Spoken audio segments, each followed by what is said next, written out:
थांबायचं कुठं, पसारा आवरायचा कधी आणि शेवट कुठं करायचा एवढं समजलं की आयुष्याच्या कृतार्थतेचं समाधान मिळण्याची शक्यता वाढते. बहुतांश कुणाला हे जमत नाही आणि मग सगळंच अर्धवट राहून जातं. पण श्रीकृष्णाला हे समजलं आणि ते त्याला जमलं सुद्धा. म्हणून तर आपण त्याला युगपुरुष म्हणतो. श्रीकृष्णाला सगळंच जमलं. त्याला शेवट करणं जमलं आणि सुरुवात करणंही जमलं. सुरुवात केल्यानंतर शेवट कुठे करायचा हे त्याला समजलं आणि त्याप्रमाणे त्यानं यशस्वीपणे शेवट सुद्धा आपण सुरू केलेल्या कर्माचा, आपण सुरू केलेल्या उद्योगाचा शेवट सुद्धा अगदी यशस्वीपणे केला. श्रीकृष्णाला हे जमलं, ते त्याला करता आलं. त्यानं गोकुळामध्ये रासक्रीडा केल्या, पण त्या तेवढ्या पुरत्याच. गोपींच्या समवेत त्यानं केलेल्या रासक्रीडा त्या गोकुळापुरत्याच मर्यादित होत्या. त्यानंतर गोकुळामध्येच त्यानं राधेशी प्रेमसंबंध सुद्धा निर्माण केले. पण ह्या प्रेमाची मर्यादा, राधेच्या प्रेमाची मर्यादा त्याच्या लक्षात आल्यानंतर त्यानं या प्रेमाचा सुद्धा तिथंच त्यानं या प्रेमाला सुद्धा विसर्जित करून टाकलं. त्यानंतर पुढं राधा आणि श्रीकृष्ण यांचे संबंध गोकुळानंतर पुढं सुरू राहिले नाहीत. आणि त्यानं स्वतःच्या करंगळीवर गोवर्धन पर्वत सुद्धा उचलला. गोपाळांच्या मत्तीनं, गोकुळवासी गोपाळांच्या मत्तीनंच त्यानं तो उचलला.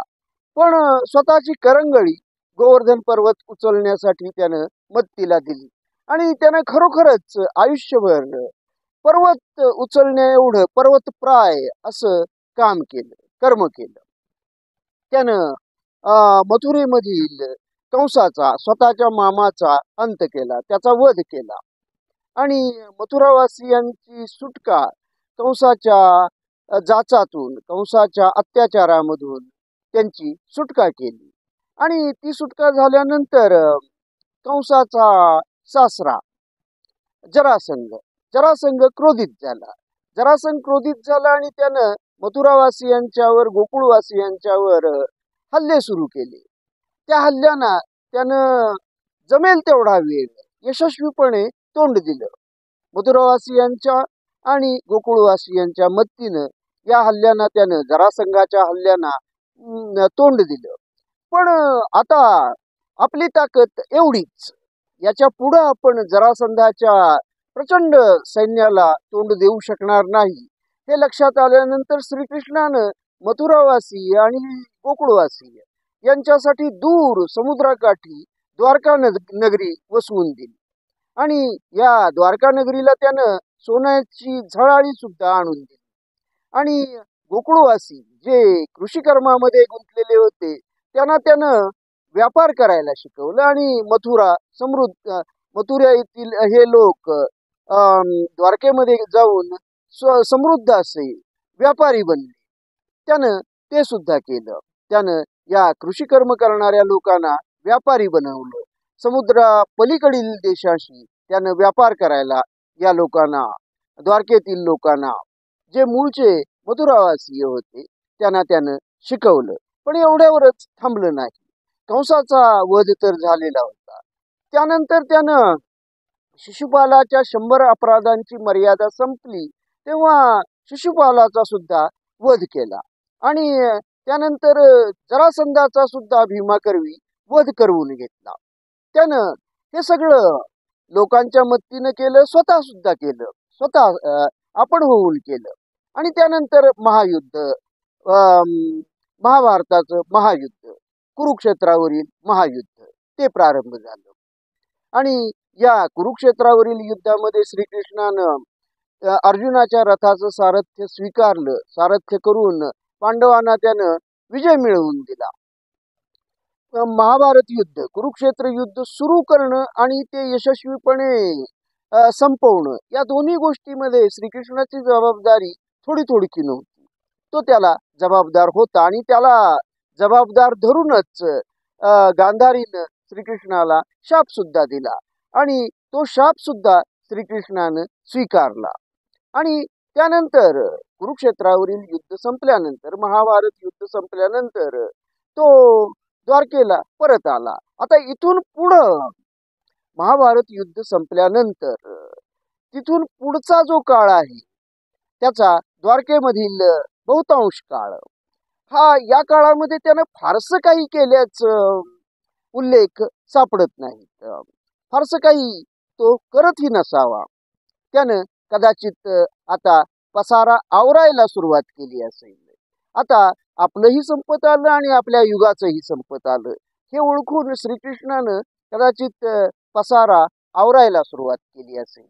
आणि नंतर द्वारकेमधील त्याचे आप्तेष्ट यादव आता उन्मत्त बनू लागलेले आहेत. हे लक्षात आल्यानंतर त्यानं यादवांना सुद्धा, मथुरेतील जे यादव द्वारकेमध्ये गेलेले होते त्या यादवांना, द्वारकेतील यादव वंशीयांना आपसात यादवी युद्ध करून त्यानं त्यांना स्वतःचाच अंत सुद्धा करू दिला. आता यावेळी मात्र त्यानं जसं जरासंधाच्या हल्ल्यापासून यादवांना त्यानं वाचवलेलं होतं, त्यांचं रक्षण केलेलं होतं, तसं रक्षण आता द्वारकेमधील यादवांचं मात्र त्यांच्या यादवी युद्धापासून, अंत करून घेण्यापासून स्वतःचा त्यांना वाचवलं नाही, त्यांचं रक्षण केलं नाही आणि त्यानं मरू दिलं. आणि त्यानंतर स्वतः विजनवासात जाऊन, प्रभास क्षेत्री विजनवासात जाऊन जरा नावाच्या पारध्याच्या पायाला बाण लागल्याचं निमित्त करून स्वतःचा अवतार सुद्धा समाप्त करण्याची तयारी केली.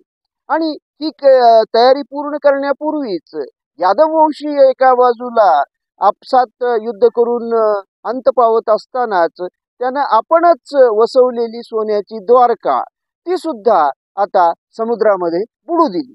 तिला बुडण्यापासूनही श्रीकृष्णानं वाचवलं नाही, तिचं रक्षण केलं नाही. त्यानं हा शेवट करणं आधीच योजलं असावं आणि त्याप्रमाणे आता शेवट होऊ दिला. त्यानं या शेवट होण्याला त्यानं रोखलं नाही आणि जरा नावाच्या या पारध्याचा बाण पायाला लागल्यानंतर त्यानं स्वतःचा अवतार सुद्धा समाप्त केला, विसर्जित केला. आणि कदाचित या अवतार समाप्तीच्या वेळी श्रीकृष्णाच्या मुखावर आयुष्य कृतार्थपणे जगल्याचं समाधान झळकलं असेल. आपणाला जमलं तेवढं आपण केलं, जेवढं जमलं तेवढं निश्चितपणेच केलं. आता जे राहिलं ते करण्यासाठी आपण पुढच्या अवतारामध्ये, कल्की अवतारामध्ये, कलियुगामध्ये पुन्हा अवतार घेऊ आणि तिथून पुढचं पाहू. आता या अवताराची शेवट करण्याची ही वेळ आलेली आहे. हे ओळखून श्रीकृष्णानं स्वतःचा अवतार समाप्त केला आणि त्यानं इथं स्वतःचाच शेवट करून घेतला. त्याला सगळंच जमलं. सुरुवात केली, कार्य केलं आणि त्यानंतर यशस्वीपणे या कार्याची सांगता केली आणि शेवट केला. आणि हा शेवट करत असताना त्याच्या मुखावर कृतार्थतेचं हास्य निश्चितच उमललं असेल, निश्चितच झळकलं असेल. श्रीकृष्णाला सगळंच जमलं. आपणाला त्यातील थोडंफार तरी जमावं ही अपेक्षा, एवढीच सदिच्छा.